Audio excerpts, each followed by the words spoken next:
The Tribal class was a successful design of large destroyer that started out as a British design for a light cruiser in response to powerful new designs from Germany and Japan, amongst other places. They served in the British, Canadian, and Australian navies in both the Second World War and the Korean War, and were named after various tribal ethnic groups native to the country they served, or in the British ship's case, ethnic groups native to the Empire. British destroyers up to the mid-1930s were based on late First World War designs with four single 4.7-inch guns, minimal anti-aircraft armament, and a pair of triple torpedo launchers. Although this design standard was quite powerful at the time it was developed, it was outclassed by now by newer ships. So the Admiralty turned to Design 5, or Design V. This would end up being developed into separate designs. One was the Dido class light cruiser, similar class of light cruiser to the American Atlanta class. Another was a smaller version with 5 twin 4.7-inch turrets, but this was considered too small and weak for fleet cruiser roles. After several revisions, a new version of this concept emerged, which became the Tribal class. 16 would be built for the Royal Navy, 8 for the Canadian Navy, and 3 for the Australian Navy.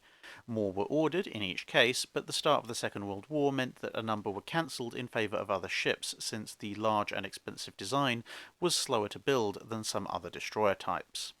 The class was armed with 4 twin turrets equipped with rapid-fire 4.7-inch guns, a single quad 40mm mount, and 2 quad 50 caliber machine gun mounts. A single quadruple torpedo launcher and 20 depth charges completed the ship's armament.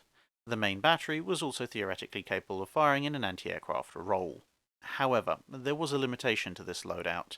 Because the ships had been designed as fleet escorts with the idea they would not be the main target, but rather battleships and carriers would be, the main guns only elevated to 40 degrees. This was enough to shoot towards aircraft attacking another ship, but not enough to engage dive bombers attacking the destroyer itself.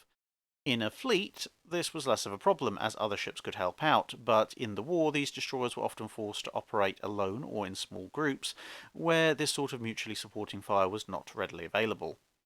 Due to being a high-velocity 45 caliber long barrel gun, it was also much harder to develop a high-angle mounting or modify the turret compared to the American 5-inch 38 caliber weapon. As a result, the second turret was removed on Royal Navy ships during the war and replaced with a twin 4-inch mount which could elevate to much higher angles, along with changes to the superstructure to improve arcs of fire. Additional 20mm anti-aircraft guns and depth charges were also added. By 1944, any surviving Tribal class destroyers were equipped with a range of search, navigation and gunnery radars, the last 2 Canadian ships being completed with an alternate armament of 4 twin 4-inch high-angle guns and a number of 40mm anti-aircraft guns.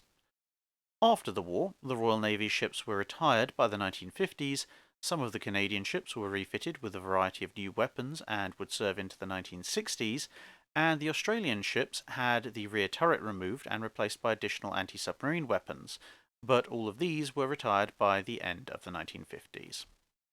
Due to the number of ships, it's not possible to name them all, but a brief look at the class, but suffice to say that as modern and powerful ships, these vessels were heavily used in all areas of operation and suffered high losses as a result. 12 of the 16 British ships and 1 Canadian ship were sunk on operations. But to give a few brief highlights of the class's operational history, HMS Cossack gained fame in the Altmark incident, where the supply ship Altmark was making its way back to Germany with prisoners from the exploits of the cruiser Admiral Graf Spee. At the time, Norway was neutral, and Altmark had taken a huge detour to travel through new Norwegian waters to try and avoid the Royal Navy, whilst claiming to the local authorities that no, she did not have any prisoners on board. As the Norwegian government did not want to get involved on either side, they carried out some cursory inspections but never fully investigated the ship's hold. On orders from the Admiralty, Captain Vian would take the Cossack, determined to board the ship and free the prisoners regardless of where Altmark happened to be. The Norwegian government refused to have any part in this, and so on the 16th of February 1941, the Cossack boarded and captured the Altmark anyway, with guns and bayonets swinging, and freeing the prisoners by calling out, "The Navy's here!" The Norwegian government declined to intervene beyond protesting the incident, and the ships both returned to British ports.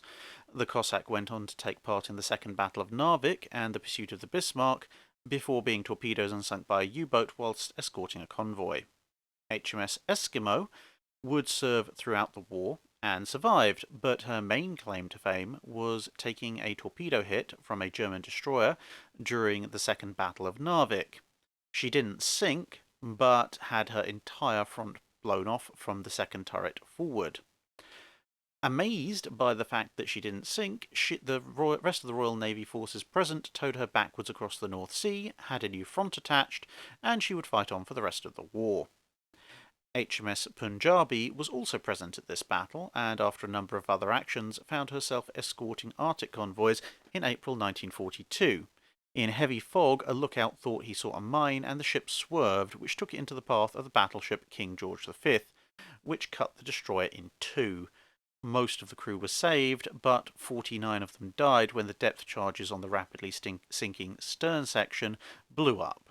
This slightly damaged the American battleship Washington, which had been forced to sail between the two halves of the destroyer. The class will be further examined by a special look at HMCS Hyder, which will be coming soon. That's it for this video. Thanks for watching. If you have a comment or suggestion for a ship to review, let us know in the comments below. Don't forget to comment on the pinned post for dry dock questions.